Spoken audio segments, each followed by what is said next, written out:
Deliver Us the Moon is essentially a re-release of a game that launched previously about a year ago, but due to fan feedback and the developers not being 100% satisfied with it, the game was removed from store on Steam, and now it's been re-released under Wired Productions, um, with an extended play length and areas and overall improvements. And I didn't play the previous release of the game, but this game here is just an excellent 6 or so hour space adventure game that has excellent visuals and atmosphere and design and pacing.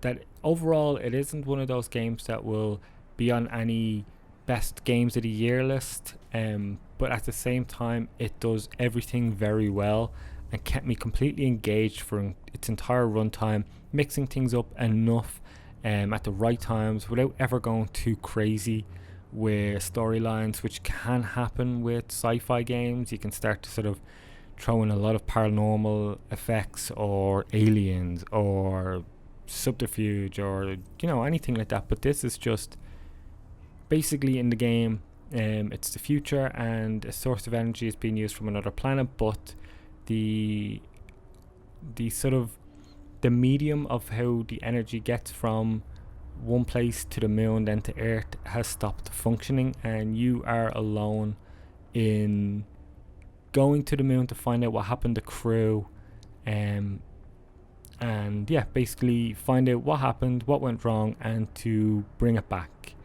And in it, you sort of have these, breathtaking moments in space that I really can't emphasize enough how incredible it looks, how absolutely enthralling it is.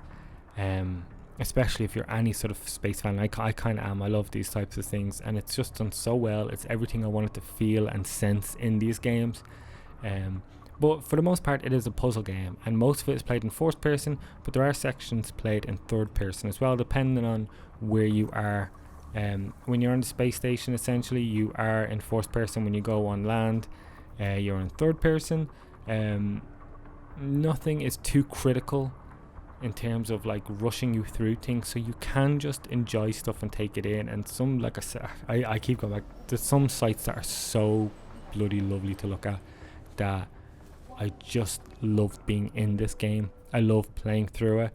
I love just exploring the space station, and even the moon. It's just all lovely. It doesn't do anything major or different in its space, both in terms of its genre as well as its setting, but at the same time, it's very well crafted. It's like a really good product that has very little major flaws, but doesn't push the envelope enough, in some ways. But at the same time, if you're looking for a game that tells a really good story, that's really engaging, you learn about the people, and it's written well enough, it's acted well enough, and like I said, it keeps you well engaged throughout its runtime. And then when you're done, you just kind of go, okay, cool. Nothing too memorable, but nothing too forgettable either. It's just a perfect like rainy day game or perfect weekend binge.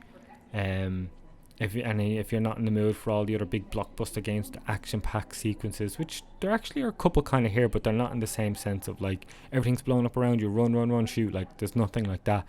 It's just there's enough things that happen and change, and enough twists along the way to keep you wanting to know what happens next. And to me, in these types of games, these exploration narrative games, that's the hardest thing, and it's also the biggest compliment I think you can give, is that at no point did I feel like I didn't want to know what was happening next. I always wanted to keep going and moving on, and I loved it the whole time through.